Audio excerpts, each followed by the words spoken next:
go get them again. Welcome back to another unboxing first impression video on my channel. Today we are delving into the brand of Stéphane, Humbert, Lucas, and this is God of Fire. Not much of an unboxing. This was, of course, sent to me for me to actually decant. So might as well not do an unboxing and not do a first impression. I've smelt this thing before, but it's been at least a year that I haven't spoken about God of Fire because I did a samples on my channel. And if I don't have an unboxing of it through the bottle, I'd rather do an unboxing as well, just to, you never know, you get a bum sample, whatever. I love to especially give my take after like a year or so after, if I do get a bottle. Now, so that's not a first impression. However, you can go check out my samples on this, more of a comprehensive video on this particular fragrance. I think it was back in 2023 when I spoke about this fragrance, and this thing has had its hype back in the day when mango used to be king. I have not smelt this since then, so it'll be nice to return to it this year, see if it's worth a bottle. I think on my channel it got an okay score. Like, I think I got an 8 out of 10. It was just not, what these influencers were trying to tell you, like a 10 out of 10, an amazing fragrance for the price. Stéphane Humbert Lucas definitely has found their little niche here, their little, with their bottles, with the Serpent series. Before this, there was, of course, Mortal Skin. If you don't know, I did a video on this one. I do like this one. But before this thing got released, it was just these bottles but with no serpent on it. But yeah, they really found kind of like their niche, as they did a whole line out of this. And I think like mostly what they've been releasing that's new always has this kind of decorum as far as a bottle goes. So they see that the sales go up when you have a fancy little bottle. So and I think, and you can correct me in the comments below, but I'm pretty sure, like, I have my pulse in the fragrance community. I'm pretty sure I saw somewhere, and this is not a brand, as you can see, this is the only fragrance I have. This is not a brand that I'm like really into.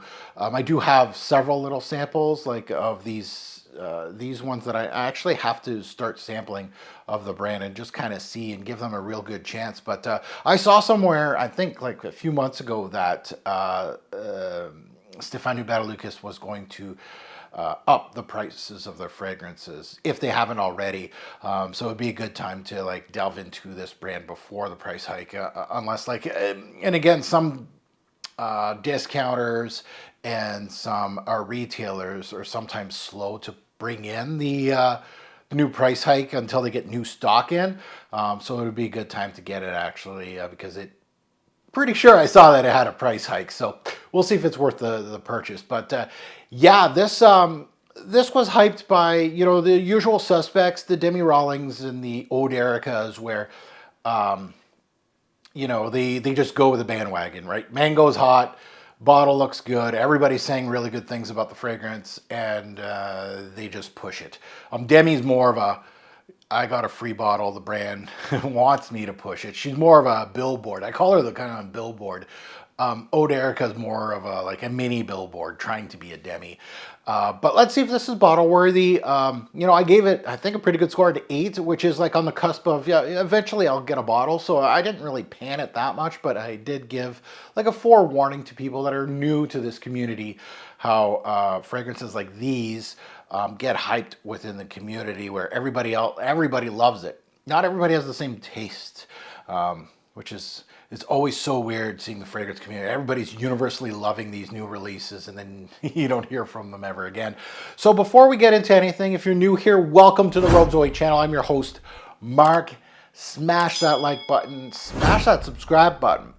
Definitely, one of the reviewers that does not get free bottles, and I'll tell you exactly how it is. And if it's good, I'll give it its flowers. I don't really care about free bottle brigade and stuff like that. That's fluff on the side. That is stuff that I just find is not genuine. And I absolutely hate it because I'm in the community. I want people that deem themselves reviewers, quote unquote, give me a review. That's what I want. I don't want you to market me. I want a review. So let's take a look at the note breakdown and see what's in this. In the top, we have mango, and that's what this fragrance is known for, but also has ginger, lemon, and red berries. And I'm pretty sure, if my Rolodex serves me right, and again, it's been a while since I've smelled this fragrance, but this top note is all about this top note. And it's not all about mango. I remember the ginger and the lemon were actually not bad in this fragrance. I think the berries and the mango were actually subpar. In the mid, we have coumarin, another word for tonka, jasmine, and cedar. And in the base, we have musk, amber, oud, and cypriol. So a really dark backbone. I don't remember this being dark, but it's been a while, and it wasn't memorable as being, it was more of a tropical thing than more a dark thing, because cypriol and oud and amber, those are pretty tough customers depending on how they are in the recipe. This was released back in 2022. The nose is Stéphane Humbert. Pricing, I didn't go and take a look, but I think on Lucky Scent it was at 230 USD. That's where I got my little sample, I believe, back in the day. So $230 USD, I think, is the current value of this retail. But again, I think there's a price hike on these, unless that is the price hike. But I think that 230 was back in the day. So, and for discounters, you know, you're looking at around saving yourself a few dollars here and there. But this, especially God of Fire, sells out pretty quickly, especially around this time, around spring.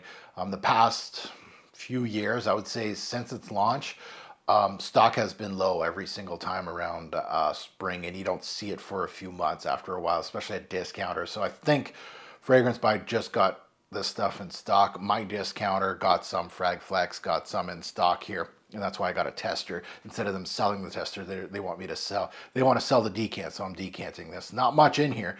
I'm doing 10 mils, so you're getting probably 5 at most, but probably 4 decants out of this little bottle.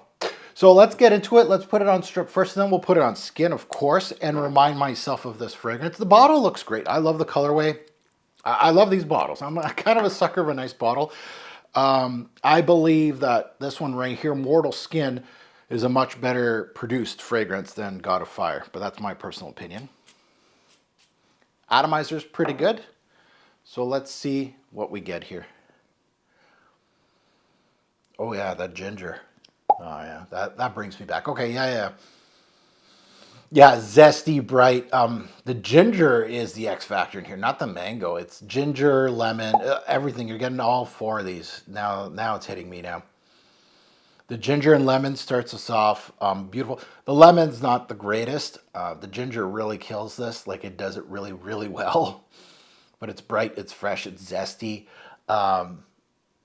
They're doing much of the heavy lifting here. And you can smell the mango coming through and the fruity touches of these red berries, but that's all it is basically a tropical juice, like a fruit punch of some sort. And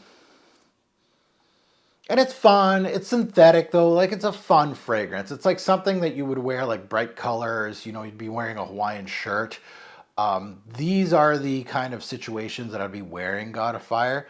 I still think that it's a little overpriced for what you get, but its competition are like Xerjoffs and stuff, and they're around the same price point now, depending on what you want. But yeah, not bad. Yeah, like I gave it an 8, right? So that would be, you know, I feel the same way. And if you're new to this channel, usually when I give a score, scores are usually for reviews or sampling samples only. I don't give scores on unboxings and things like that. That's just too rushed. Sampling samples is like, depending on how big the sample is, minimum you're getting 2 days wearing, you know, depending, 3 or 4 is the usual, 3-4 days. And if you got a bigger sample, then it's longer. And I like to give a score because a sample, you never know when you're going to see a bottle again. You may not get a review. So it's kind of like that kind of thing. And I gave this one an 8 out of that testing. However, the only problem with sampling samples is that I'm testing it in the same season. And when I'm testing, usually I like to give it different variations, you know, going out at night, going out and, you know, for a walk somewhere outside and just see how it does, you know, stay inside, wear it like that, and just see how the fragrance works. Yeah. So, yeah, on skin does the exact same thing as on the piece of paper here. it's fruity synthetic. So there's some really good and there's some kind of like scratchy pieces here, and that's probably why I got an 8. I think like the big one that all these old Ericas and the Demis are like, oh my god, the mango, right? Because that's the popular thing to say, right? It's the popular note. You want to say this is a mango-based fragrance. Way back when they did their videos, that was the reason. That's what you got to do. Really, the ginger and the lemon really, really do the heavy lifting. There is a red berry note that is very much there. Like it reminds me a little bit of Diesel Fuel for Life, where they had a very synthetic raspberry, but it worked. It worked.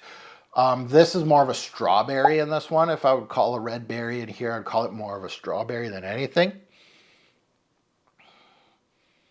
And that is actually stronger than the mango note. So, you know, kind of saying that this is a mango-based fragrance. Yeah, if you want to really focus in and say that right off the bat, and again, I'm not going through dry down and things like that, but I'm pretty sure the mango dissipates on this one as well as most fragrances. The mango note or fruity note usually does not stick around for the whole life of the fragrance. So really your big showstoppers is that lemon ginger combo. It gives you that uplifting, bright, fresh, zesty feel. The red berry comes in, it gives you that synthetic touch, which is okay. It works with everything, but it's definitely synthetic and it doesn't feel, there's some notes in here, fruity notes in fragrances that can smell very authentic. I'm not saying it's their, authentic notes. It smells authentic. The perfumier did something and put materials together to make it smell authentic. This strawberry is very artificially done. It doesn't smell great. And the mango is like your last in here, and it feels like an unripe mango, like a green tart one. That's where I'm going with the mango here. So its competition is the Xerjoff double twins of the synthetic fruity genre of Herba Pura, Cruz del Sur 2. Even let's put Willem Perfumery's Mango Skin, which is, I think personally, a much better, stronger mango because it's mango up top. That's your main player, your primary. So those fragrances all in around the same price range, give or take. You may get bigger bottles with more juice for the same price. They're around the same price range. That's your competition. And they do things a little different each, so you kind of have to, a mango is not just a mango. You got to kind of figure out what you want. But it's fruity, it's tropical, highly synthetic to my nose. It's one of those that, again, like I gave it a score and an 8. An 8 out of 10 for me personally. A 10 out of 10 is an immediate buy. And it's a fragrance that, it blew my socks off. I don't give out 10s like cookies like a lot of these reviewers. 9s, also I don't give out like cookies, but that is a very strong fragrance where it would be a primary in a fragrance haul where I would actually look out for it. I may get a high partial. I don't want a low partial bottle because I want to wear it because I find it really, really good. That's a 9. An 8 is more like, I can wait 3 years, 4 years, 5 years, and maybe find it at a Facebook group for, a bottle like this. And it's a 50 ml bottle. So you have to have a high partial personally for especially a summer spring set like this. You're going to wear more of it. I'd be looking at probably like a 35 ml to higher partial of this kind of stuff, but you can find them on Facebook groups. And if you search and you're patient, you may find one for under $200 Canadian, give or take, right? You may find one for really cheap at like 110, $100 even. That's where I'm at with this fragrance. It's not worth full retail. Like if I had it at a discounter under $200 Canadian for a full bottle, yeah, but they don't go for that. They go for like $240 Canadian, something like $250. So it's in that cusp. They're around the 200s. You knock that 2 off, I'm happy. But other than that, like I own all of the ones that I just talked about. Mango Skin, I have a bottle. Cruz del Sur 2, I have a bottle. And Herba Pura, I have a bottle. So at the end of the day, you kind of have to choose, pick your poison. I'm not in a rush to get this. But now that I'm decanting, at least I'll have a bottle of it. It'll look pretty. But yeah, I'm not in a rush to get this one still. You know, it's been like what, about a year and a half since my sampling samples, and yeah, not in a rush to get it. A solid entry into this line, into this kind of thing, but you're going into this knowing that it's going to be like a synthetic fruity thing. Yeah, and definitely go check out my sampling samples if you're really interested in it, because I talk about development, I talk about performance, I talk about other things. So it's always good to see those things before you pull the trigger. Now that you heard my take, I'd love to see yours in the comments below. Good, bad, and the ugly. I know a lot of people love this. They put it as a 10 out of 10. I don't see it personally. I don't see it. I don't see this as a 10. I don't even see it as a 9. An 8 is slotted correctly, personally for me. And some people will say, Mark, you're actually too high on that. And there's a lot of haters of this stuff because it's for just a certain type of person. You kind of have to have that mind frame that, you know, this people that don't like synthetic fruity fragrances aren't going to like this. They're going to think that it's overhyped, not good enough. And I can see that. But I feel like there's some utility there. That's why it does get an 8 out of me. Yeah, but it's not a masterpiece, or it's not something that I smell this and I'm like, oh, I got to smell the rest of the Stéphane Lucas lineup. No. But this one was really, really good. Actually, I'm surprised that off of this, and this was a blind buy for me back in the day, Mortal Skin.